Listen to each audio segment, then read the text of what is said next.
1972 সালে নাসার Apollo programme শেষ হওয়ার পর এবারই প্রথম আর্টেমিস 2 মিশনের মাধ্যমে চাঁদের কাছাকাছি গেছেন 4 নভোচারী।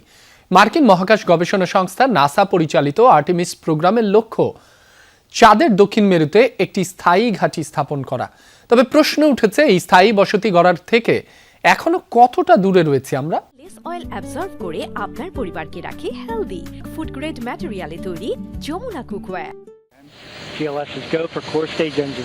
মানব ইতিহাসে নতুন অধ্যায়ের পথে আরেক ধাপে গিয়েছে আর্টেমিস 2।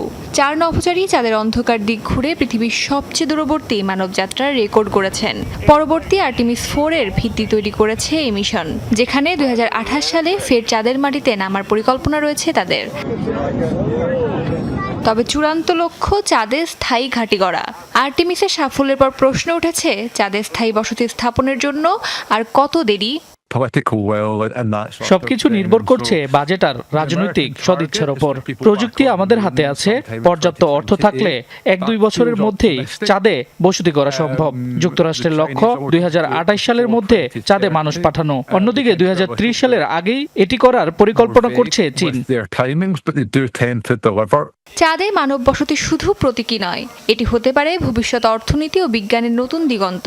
বিজ্ঞানীরা মনে করেন, চাঁদে এমন খনিজ ও ধাতু থাকতে পারে যা পৃথিবীতে সহজলভ্য নয়। জ্বালানি ও আধুনিক প্রযুক্তিতে বিপ্লব আনতে এ নিয়ে এখন চলছে গবেষণা। তবে চ্যালেঞ্জও কম নয়। যুক্তরাষ্ট্র যে চাঁদে স্থায়ী বসতি স্থাপনের পরিকল্পনা করছে তা বেশ জটিল। বিশেষ করে চাঁদের কক্ষপথে একাধিক আকাশযানের সমন্বিত অপারেশন আগে কখনো হয়নি। পৃথিবীর কাছাকাছি এসব কাজ করা গেলেও চাঁদের কক্ষপথে তা আরও ঝুঁকিপূর্ণ ও কঠিন।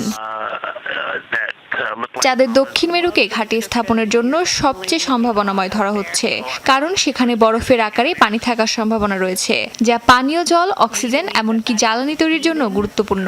এছাড়া দুর্লভ ধাতু ও ভবিষ্যৎ শক্তি প্রযুক্তির সম্ভাবনাও রয়েছে সেখানে।